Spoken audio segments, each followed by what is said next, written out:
In this video, we are discussing NFT market trends in March 2022. As usual, nothing in this video is financial advice. We're not financial advisors. The NFT space is incredibly risky, so always do your own research. And if you like the daily NFT content, make sure that you hit the like button, smash the subscribe button. It really helps us out. So let's just get right into it.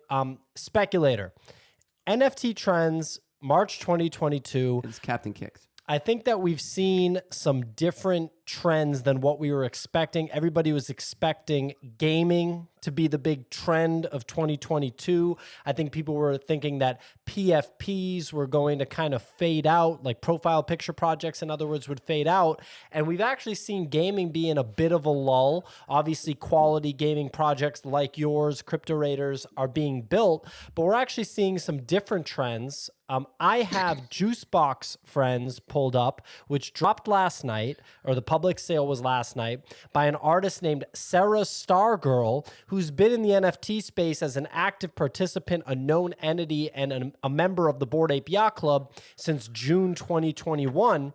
And I think that we're seeing these, these people that are known entities in the space that are artists start to have the confidence to put out their own projects and then getting a resounding amount of support from their community members and then the broader NFT space as well. So even though this project is like a no roadmap, just memes, just art project, people are comfortable deploying capital into it because the person is a known entity. It isn't just someone that's coming from outside the NFT space in and then, pitching a cause, and it's not an anon team. So people are just comfortable buying into projects like that right now. So I just wanted to ask a question. Is that Sarah or Sarah? Oh, it might be Sarah. My pronunciation might be off. I don't know. I've seen her Twitter account for a long time, but I haven't heard her name said out loud. So was the question, what does Captain Kicks think of Juicebox? No, it's a big question to unpack. I'd say that I think in March, despite the volume, even with this Bored Ape Yacht Club weekend pump, it's still pretty anemic. I mean, we're talking about finishing out the month at 2.1 million. That was what we did in November of last year. So, I mean, that's more than 50% down from January. So I'm actually really impressed that the prices are holding up as well as they have. Definitely agree with you. GameFi is in very much of a lull. If you look at all the prices of like Axie Infinity and all those different projects, it's not the flavor of the month. I would say that the prediction was for 2022, not Q1 2022. There's still 9 months or 8 months to go. In terms of Juicebox, I mean, yeah, man, great project. Can totally see why everyone's rallying behind this. And yeah, it looks programmed to go to a 1 ETH floor. So, I hope we see more of this in 2022. I hope it goes to a 1 ETH floor. We're holding them. But we saw another one today.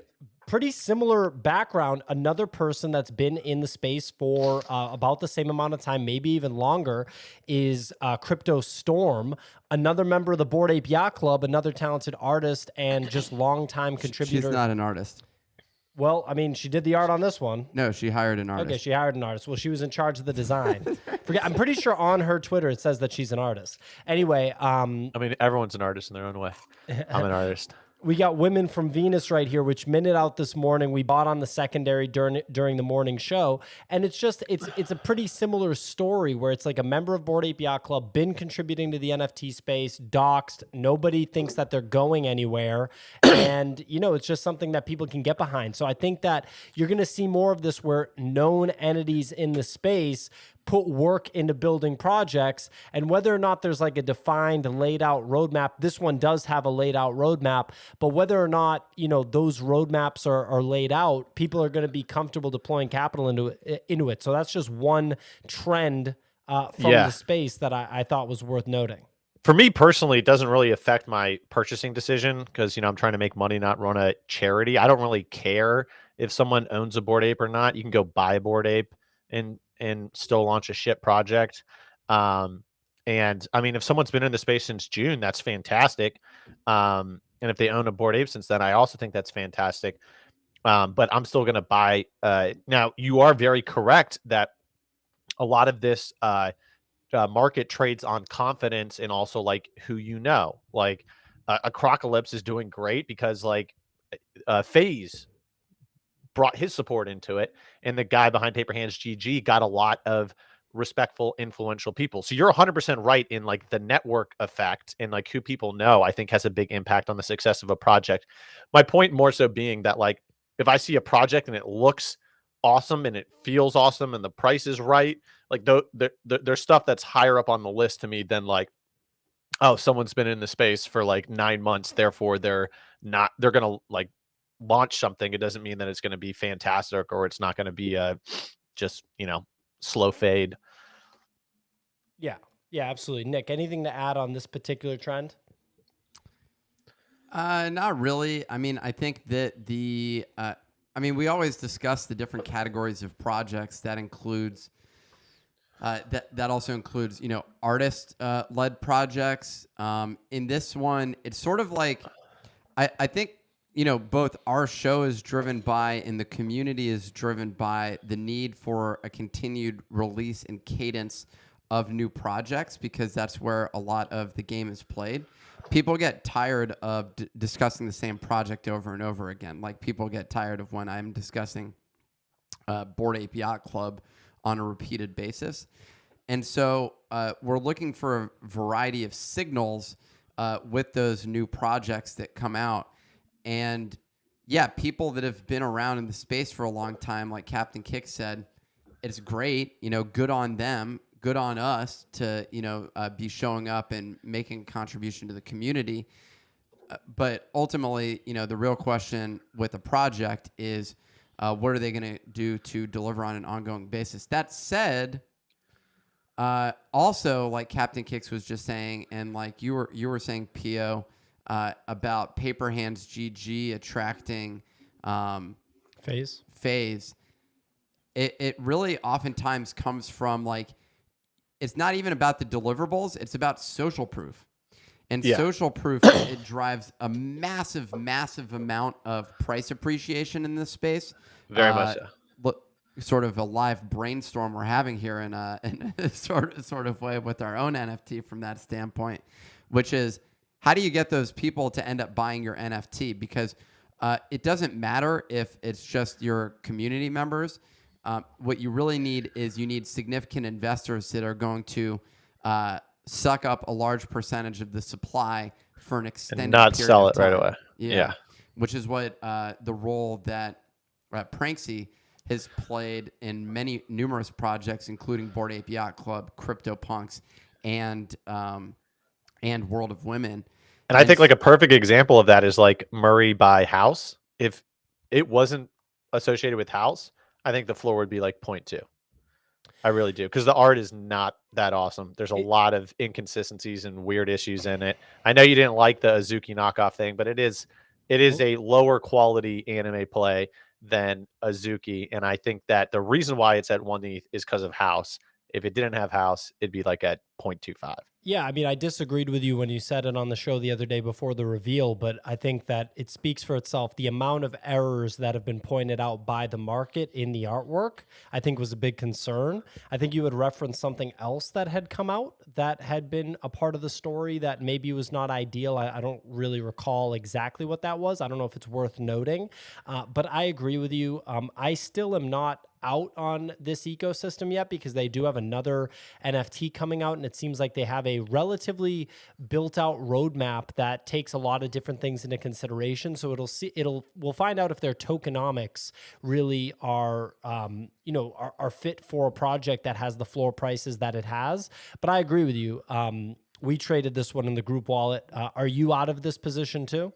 Yeah. Yeah. Did you sell it some of my Azuki friends just fudded the crap out of it. But I got out at 1 ETH. It was a nice flip for me. The house ecosystem has been impressive to date. That much I will say. And owning one of those passes, much less if you actually minted one of those passes, you're up very good. But I just thought that was kind of like a perfect highlight, which is like House has very strong connections. Therefore, that is why Murray is at a 1/8 floor without house. I think if that just launches by itself, it's not nowhere near that price. House.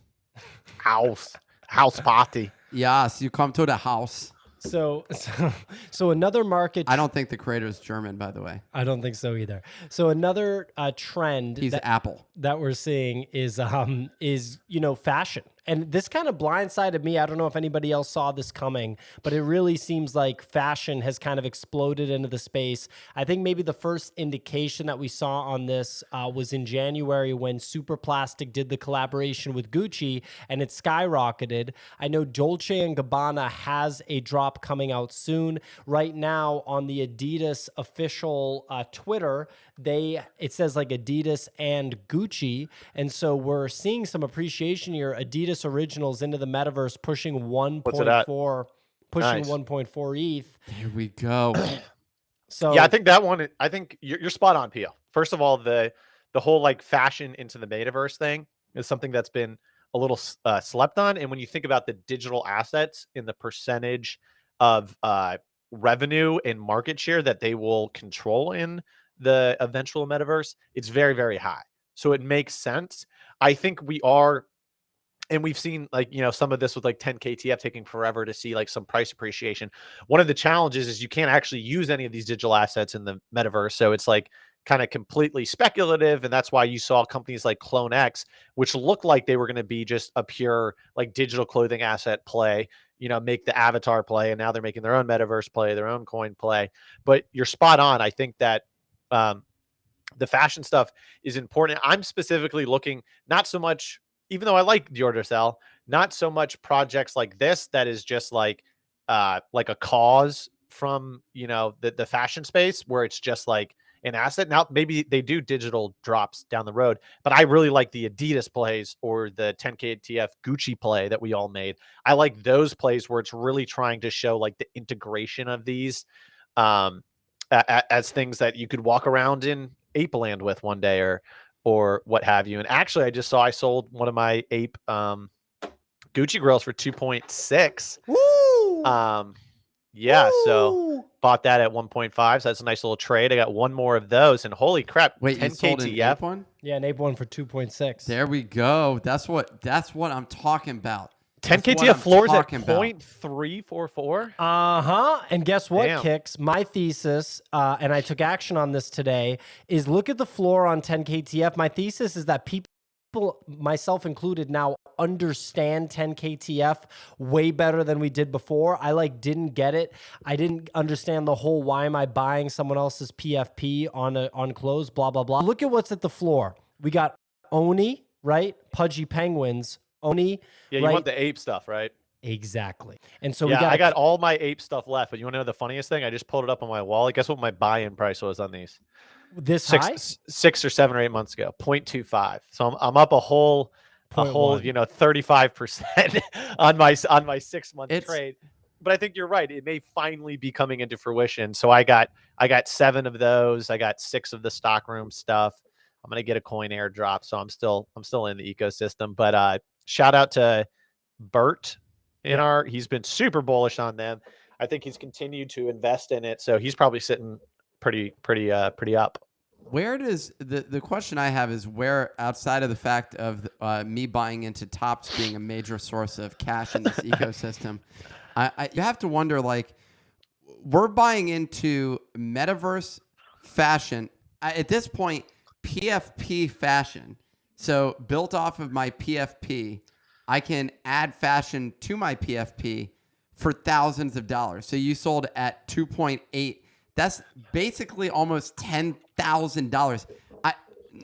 Literally. But I got literally, this you could have ring minted at a mute. Cartier for $1,300, and that's literally like that's a lifetime ring that you got. You could have minted a mutant for 2.6, and you would have had an actual avatar, not a clothing piece that's going to go on an avatar or some sort of derivative. I do agree with you. Like, how far ahead we are getting of ourselves is exciting. And this is usually what happens in innovation, but you can kind of draw parallels like the .com bubble, where we're creating all of these companies and they get these huge valuations. But like, when you look at the fundamentals, it's like, okay, you're like shipping supplies to pets, and it's like, what's your actual revenue? And it's like, oh, we haven't started that part yet. Like we're looking at our first warehouse. So yeah, I think we're way And ahead of buying ourselves. inventory. Exactly. We're not buying inventory yet. We're pre-revenue. You don't want to actually No, generate we're revenue. buying. It's bearish. It's not revenue. We're buying inventory. We're not selling inventory. So we're Oh, just you're putting right. it into storage Yeah. into the warehouse that we bought with the millions. Exactly. Of dollars We're that you buying gave us. speculative inventory that we can maybe flex in a metaverse, 2-3 years from now. So I do think we're definitely getting ahead of ourselves. That's something when you're looking at like a 2-3 year horizon, you may want to be cautious. But guess what? Some of the companies were in the .com bubble. Amazon, Yeah. right? Like, so there's gonna be like those kind of real breakthrough projects. How but many can we point to that were like breakthrough from Web 1.0 from the first internet bubble that are still here today? I feel like it's so limited.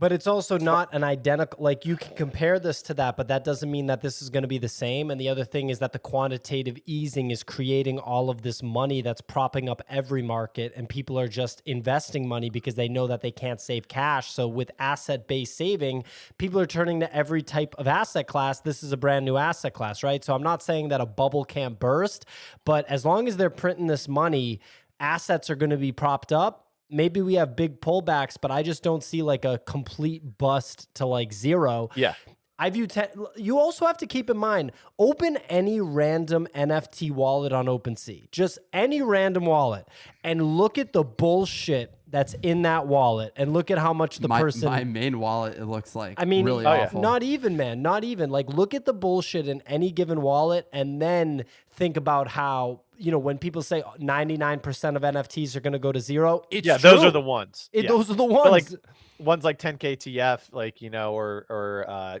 CloneX, you can see them standing the test of time. With the .com bubble, there was Amazon, eBay, Priceline.com, Shutterfly, Coupons.com. They were all successful. Did you just Google this? I did. I actually looked it up earlier. I looked it up earlier today because I was thinking of the parallels between the two. But I love that you brought this up, Pia. I'm completely with you there. And one of the things is like, I think you're going to see this kind of stuff be a primary revenue driver of the ape ecosystem, the other side, metaverse ecosystem. The metaverse itself is not going to be ready for a while, right? But they are going to sell you things that you're going to be able to eventually use in that. And I think a lot of the stuff is going to be clothing for your mutant, clothing for your Bored Ape, clothing for your cool cats that are, that you're eventually going to have. So I wouldn't be surprised at all if Bored Ape Yacht Club is already in talks with some of these companies, and maybe look at the companies like Adidas that they've already been partnering with, right? And they will probably be a part of that ecosystem. So I think your narrative of fashion being dominant in 2022, that may become even more apparent in the next month or two. And you know how it works. If Bored Ape Yacht Club makes a splash somewhere, then all the attention is in that area. And then you could see stuff like 10KTF going up to a 1 ETH floor, right? I mean, who knows? But you're spot on. This has been a sleeper pick for a long time. And I completely agree with you that the Gucci Grail drop was maybe the red pill event that kind of woke everyone up to it. And is like, wow, this is legit. It woke me up to it. I sold it for 2.6. Like, I'm in. I mean, I love it. Was just the most obvious thing in the world. You could just buy the pass for between 1 and 1.3 and then turn around and sell it for 2. So then if you were like, well, maybe if I hold this thing, it'll keep going up. It was just so much return on investment in such a short time horizon. And I mean, he's got 3 Guccified apes. We got 2 in the group wallet, and I have 2 of Guccified mutants. We're rolling in Gucci apes, man. I can't wait to see what comes. And of I it. mean, and the demand is like, the demand is hidden, because right now my understanding is you can't even see which one of these Gucci Grails was minted by an ape. So you have people it's speculative, so it's actually risk adjusted it's down. Super risky. That's what I'm saying. So I'm saying, like, when it actually becomes, I think it could be like 4 or 5 ETH basically on those Bored Ape ones, at least in the short term, as it reveals, as people see that, because a lot of people are buying into it. They're buying at the price now, betting on the fact that that thing is an ape. We just saw one at how much? 4.7 or something like that? Yeah, I don't know how that works. That might be a rare ape or something. Who knows? We don't even know what these things are going to look like. I have to think that they're being custom made. They better be fucking good. I think they're going to be really good. So I think we're going to get like an Atari-esque drop. Lots of hype. It's going to be like the apes facing backwards, all wearing the exact same outfits. I mean, if you went through the actual process, it wasn't too exciting. It was like pick between 3 colors. That was like, But they were that fresh. was your option. They were fresh, man. Like if I'm going to like, a polo event, I'll be rocking that. You won't catch me rocking that. Maybe too many other spots, but I'm for the narrative, man. I dig it for sure. And I already pretty much covered my costs on that sale. So I can, roll with it. Hell yeah. And so one thing I also wanted to point out is that the three of us are thinking about this right now, basically entirely from the NFT side. Whenever we're talking about fashion in this show so far, we've been talking about it like, yeah, you can wear these clothes in the metaverse, blah, blah, blah, right? Thinking about it from the NFT side. Also think about it from the Web 2 side or whatever, from outside the NFT space. We know that every brand, every company, every industry is interested in getting a piece of these digital assets, right? It's just a fact. That's what is going on. You mean they're interested in making money? They're interested in making their job money is to make money through these digital assets. Everyone from traditional collectibles like Disney to sports to everybody, right? On the fashion side, they're basically just executing well, because when you think about it, music is going to have a moment in NFTs / just get fully onboarded to NFTs. They haven't done it yet. Do you think that they don't want to? Of course they want to. Well, I mean, Snoop Dogg's raking in the cash. He's doing well. He's starting out with it. I mean, this was like sort of like my thesis that I had at the end of last year. This is why I bought heavily into properties. Even though I've been disappointed with that project, was the whole my whole like thought process is that like layer 1 of the metaverse is becoming saturated. So that could be avatars, that could be land, right? Like layer 1 is becoming saturated. Layer 2, which we didn't think about, is fashion. Layer 2 fits into digital assets. I also thought like properties, even though they didn't really execute, like having digital assets that you could put on Sandbox is very interesting. But I think you can bucket it all into like layer 2 is probably where some really exciting stuff happens this year. And I'm honestly surprised we're not seeing more projects go after layer 2. Everybody's still just launching mediocre NFT projects. And it's like, if you're really coming into this space and you're like, I want a niche that's under tapped and I want to build a company that's going to be massive 3 to 5 years from now, I would be doing a 10 KTF style. I'd be doing a Republic Realm style, and you're just not seeing it. I think, a number of things. One, I just pointed out the Bathing Ape comment. They have a drop coming up, and that's one that I think is going to be very popular. Not only is their clothing pretty expensive, but they're a great streetwear brand as a whole, and it looks really cool. I don't know what their NFT is, but it sounds like the details are 0.2 ETH. I don't know the date. I would like to look into that. And I just pinned the comment about that one. The thing in terms of like moving on to other blockchains and things like that, I fundamentally don't think that Matic mints have been very effective. In the case of even crypto raiders began on the Ethereum blockchain, and I think we see a lot of that happen. There's one that I think of that I minted on Matic, which was the Chicken Derby project, which I still think looks very promising. From a gaming standpoint, it makes a ton of sense to move on to layer 2 and some of these other solutions, layer 2 or a Solana. But basically, and I meant more layer 2, not like layer 2 to Ethereum.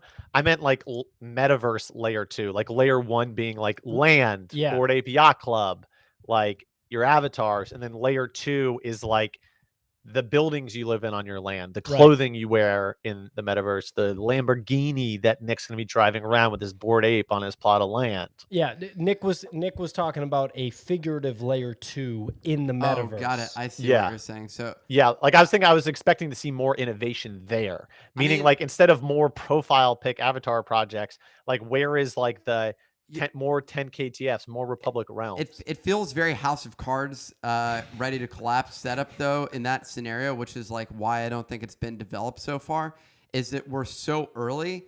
There's a reason that the PFP thing, everyone's ready for the PFP thing to die. And I actually don't think it's going to in the interim. The reason is we're so far ahead of the actual metaverse existing in a way that we want. And so that's my biggest issue at this point in time, is that what are you pulling up here? Well, I'm pivoting to PFPs if we're talking about PFPs. Got it. So the reality is like look, the flipping side of PFPs feels somewhat exhausted, but I guess it can keep going on.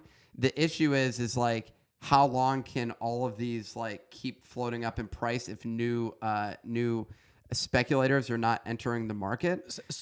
But well, on the PFP side, that's the next thing I wanted to bring up. okay, so well, let me just finish my thought, which is when it comes to this aspect of the market, the PFP area in particular, we're just still not close enough to the metaverse that this makes any sense whatsoever, or that like building on that second layer, unless you're making a game right now, is just not worthwhile. I think in the case of crypto raiders, you're like developing in public and you're showing that game and you're building an audience as you go.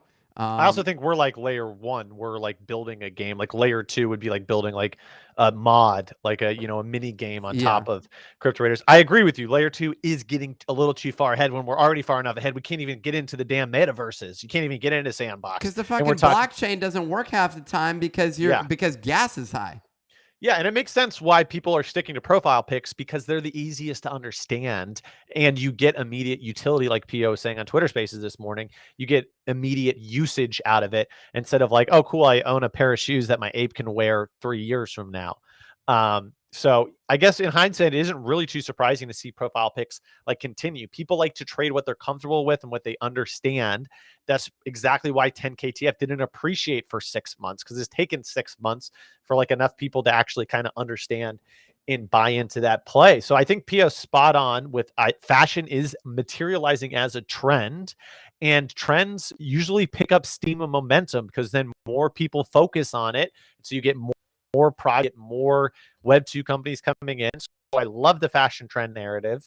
I think that could play out and be good trades. I mean, literally, if we take a time portal back and not even tell us the projects, but if we just said in January or February that like fashion would be the trend, right? Then you would have bought Dior Darcel, you would have bought probably Adidas at the bottom, you would have bought 10KTF at the bottom. Had you read my tweets, you would have realized that this was one of the next big trends. I said what needs to happen is a digital fashion business for my NFTs. It's hard to tell what trends are going to happen, right? And unless you read my tweets. Yeah. On the PFP front, right? We went from like art-based PFPs to then we wanted PFPs that had really good business people, right? Like you look at the success of Deadfellas and Doodles, and obviously the art is very strong. Psych on Deadfellas as the artist, and Burnt Toast on Doodles. However, now we've kind of cycled back to just like really good art and a good story by the creator, because you look at Loser Club's success. Obviously, they had a little turbulence in the past week. I expect it to recover because of the way that the artist Javon is favored by the market and by the community. I think of Cool Man Universe right away in a pretty identical way, but much further along, right?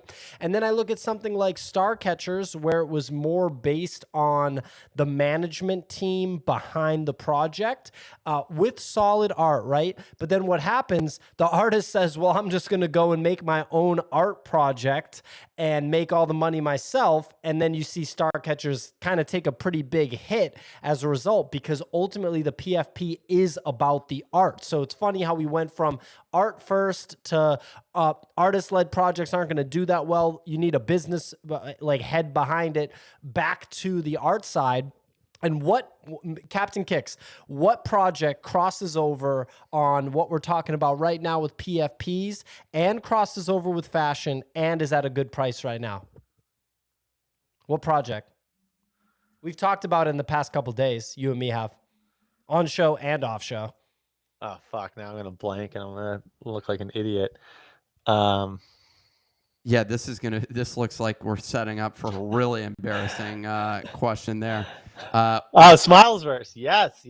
Exactly. Totally. And 3D. Well, all you needed to know that P.O. It's got all of it.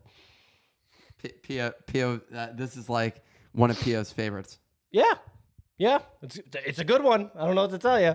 I'll tell you what, if I listened to Pio on Smilesverse and on Muffers, I probably wouldn't be any happier because I would have just found other things to be pissed off about, but I would have more ETH in my wallet.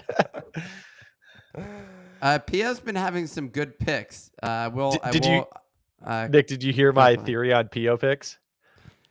You were talking about when he just like mentions one off the cuff in a casual conversation. Yeah, if he's like this, like I fucking love this project, like buy it, like I'm all in, stuff like that. His win rate's like 50-50 on those. But when he tells you about a project and he's just like, I'm not sure, like you got to kind of like do your own research. Like it just feels, something like this, but he's like not all in. Those have like 90% win rate, like 10xers. Like literally, how much did I troll on him for Muffers being culturally relevant? And then they go to a 3 to 5 ETH floor. It literally played out to the T of what he said. But if you remember him telling it to me, he's like, I'm not telling you to buy it. Like if he ever says that, I'm not telling you to buy it. 90% win rate. Like the thing's going to a moon. MFers I was on board with that as well and just didn't buy it, and I'm kicking myself for the MFers.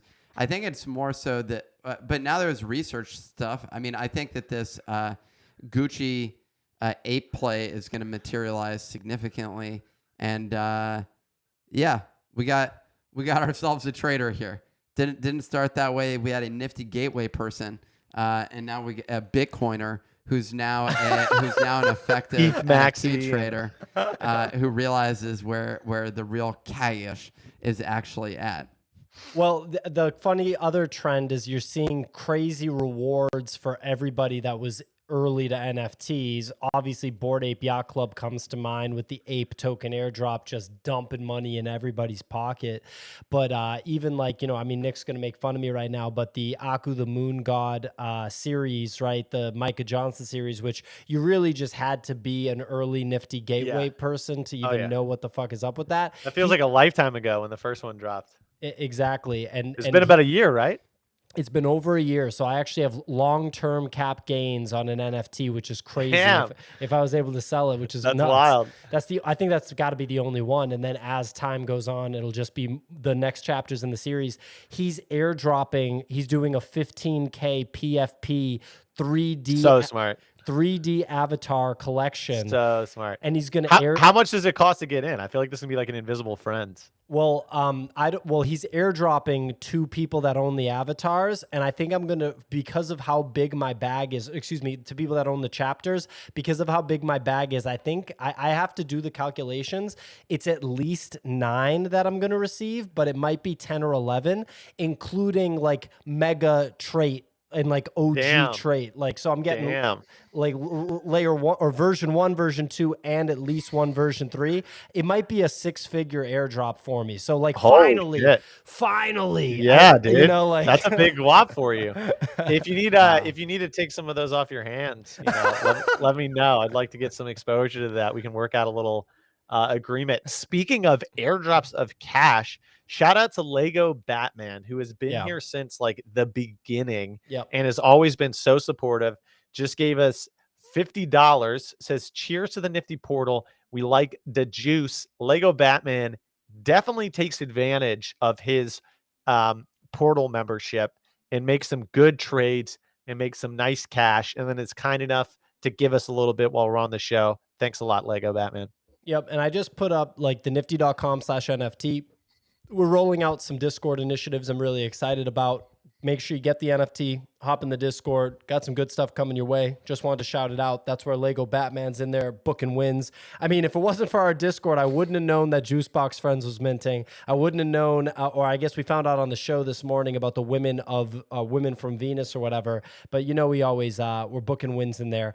Any thoughts on any other trends, gentlemen, coming in the NFT space? I have no thoughts.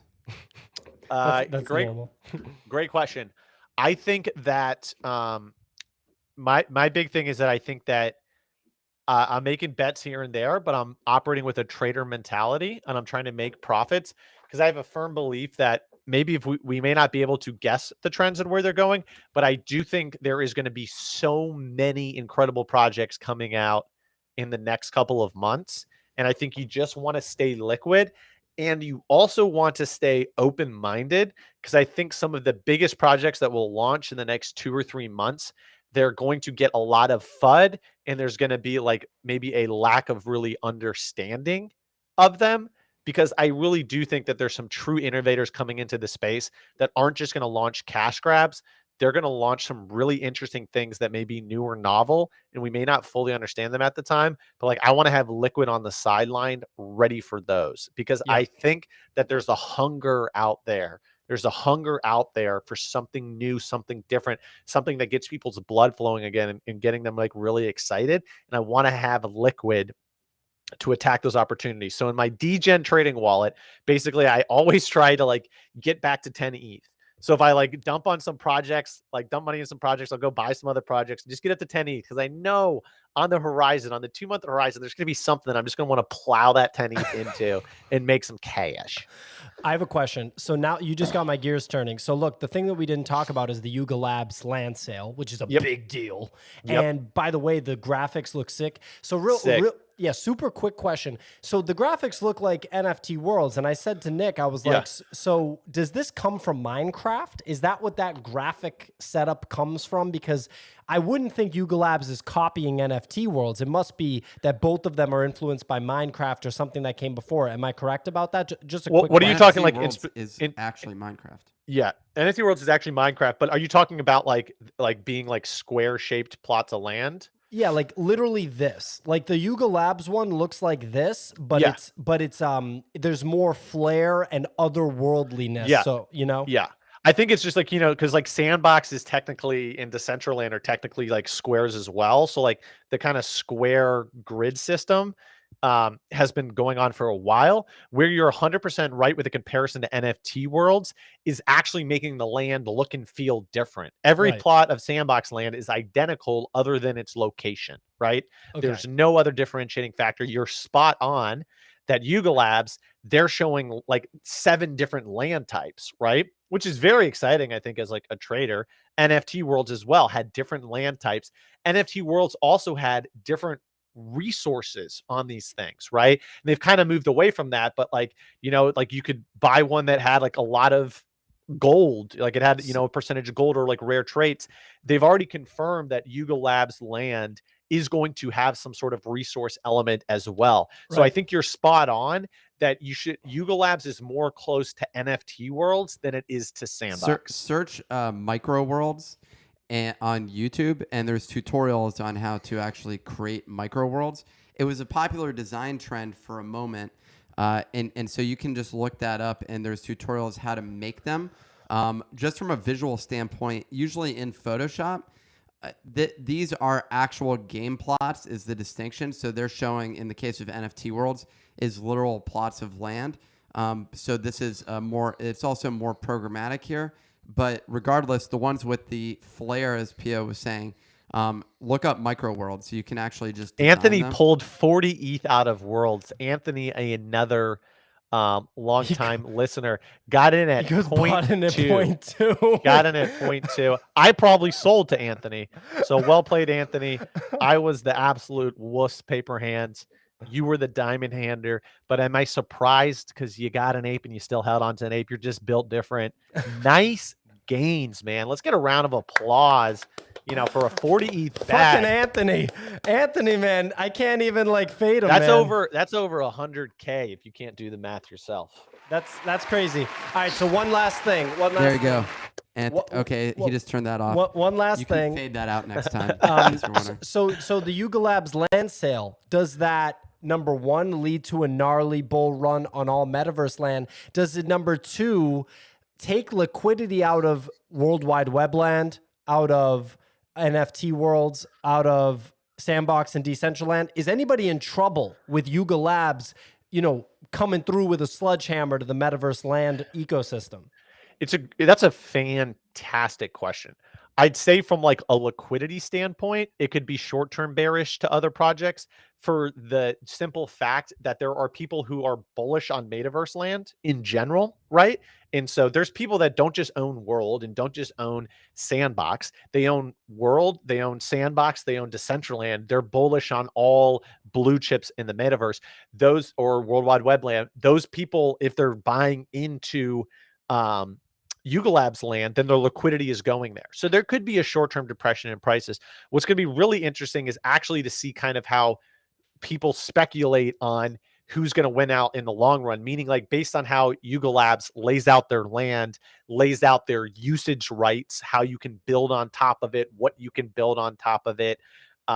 Those kinds of things will probably like dictate to the market, because there's really going to be like, two kind of trends or camps or something like that. There's going to be kind of like centralized curated metaverses, and there's going to be like decentralized, like Wild West, anything can go metaverses, right? And I think that's going to be the biggest distinguishing factor.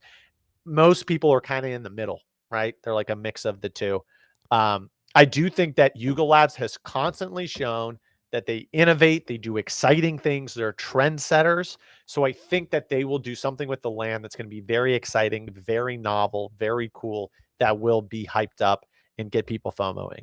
I think the distinction also with Yuga Labs is that they build up the hype in advance of additional drops, where they're a market expansionary, like they're able to expand the demand for their products. Whereas a lot of NFTs will just saturate the supply without any additional hype. And that's something that they've done a great job of doing. And they create like that Pixel Vault kind of effect, or that Psychedelics Anonymous it's Pixel effect. Vault, but done well. But better. Yeah. But like the effect of like people, they don't want to sell. They want to accumulate more of the components, because the company's doing a good job of showing how all the components like tie together. Meaning that like if someone owns a mutant, a Bored Ape, and a Kennel Club, because they love Bored Ape and they're super bullish on Bored Ape, they're not going to buy the metaverse land and flip it. You know what I mean? They're going to hold all four of those. Yeah. And likely what's going to happen is when they launch the land, even though it's not going to be ready yet, they're going to tease out all of these different things. This is why you want to hold on to your Bored Ape, because this is how it's going to be used in here. You're going to be able to stake it against your land and earn resources faster than everyone else. They're going to do something really cool like that. I mean, I am one of those people that keeps holding up. Like I'm holding on to $100,000 of ApeCoin.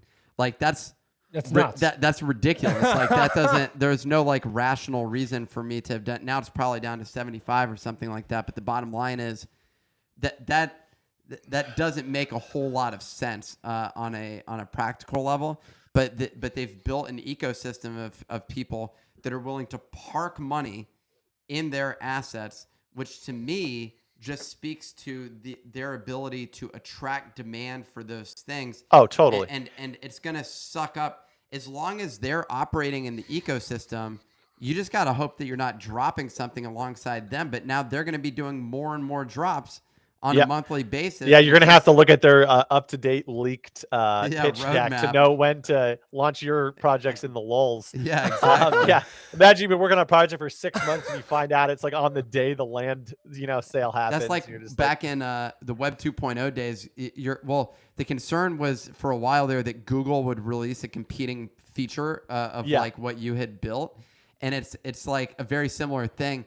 If they're doing so, or Facebook or Google or Apple has a big announcement coming up, you're just like fucked. For like if you like announced on the same day that like Apple's new iPhone is coming out, you're just like, okay, avoid that day. It's like back in the day when you tried to drop an album on the same day as Kanye. Like, do you remember that? You're just screwed. You're gonna get no attention. But Nick, you knew that Kanye was dropping an album. In this case, you have no idea when Bored Ape's doing it. So like, there's just gonna be. Well, Nick, you were spot on with the ape token. I really wish we had discussed it a little bit more in depth beforehand, but your comps on comparing it to like Decentraland and Sandbox, which now it's sitting perfectly right between the two. So if you'd done the math on that when it was down at $7, I mean, it's pretty much free money. And I think that Bored Ape Yacht Club, they're just going to do these things that people don't expect. They constantly punish people that are bearish, right? So like when they launch land, they're going to launch land with like the ability to stake ape token to the land, or stake a Bored Ape or stake a Mutant Ape, and you're going to earn either exclusive resources or you're going to earn like a multiplier on your resources, right? Like all sorts of cool things. Anyways, I have a very important business meeting coming up, so we're going to have to wrap. That's what we just messaged. Sorry, Captain Kicks there. I'm meeting with a very major executive at a very big company right now, and they're on hold waiting for this episode. Well, I'll tell you what, I love this discussion. I feel like all three of us are in good spirits. We're feeling good. It's been a great year in the NFT market. It's only going to get better. I love my two co-hosts. I can't wait to just hug them in an uncomfortably long fashion when I get to see them in a couple of weeks. But I think the whole community is in pretty good spirits. Everyone's happy, you know. People are making wins. There's some good moves here and there. Lots of just exciting things on the horizon. We're in a fun, interesting space. Happy to be here. Thanks so much, everybody, for tuning in. Pio put together a great show. Love to talk about the fashion side of the business. I think that's just a great thing to be keeping tabs on. I'll tell you what, you want to unsubscribe from Captain Kicks on Ninja Alerts and double down on Pio's Ninja Alerts, because this guy don't miss. He can't miss. This guy just don't miss. He's taking the time to put in the research, and he's is also simultaneously saying he's just going to take every aspect of our business. So I'm really excited to see how Pio manages to do all of that. When someone can't walk and then they can walk again, it's a new look on life. So that's very true. Hey, subscribe to the video or the channel. Smash the subscribe. Come on. Lick the like. Lick the like. There's a bunch of people watching this. This video ought to have a lot of likes. Give us a like. We do this every single day. We're not going to stop. And check out our NFT, the Nifty Portal NFT. The link's in the description. Check it out.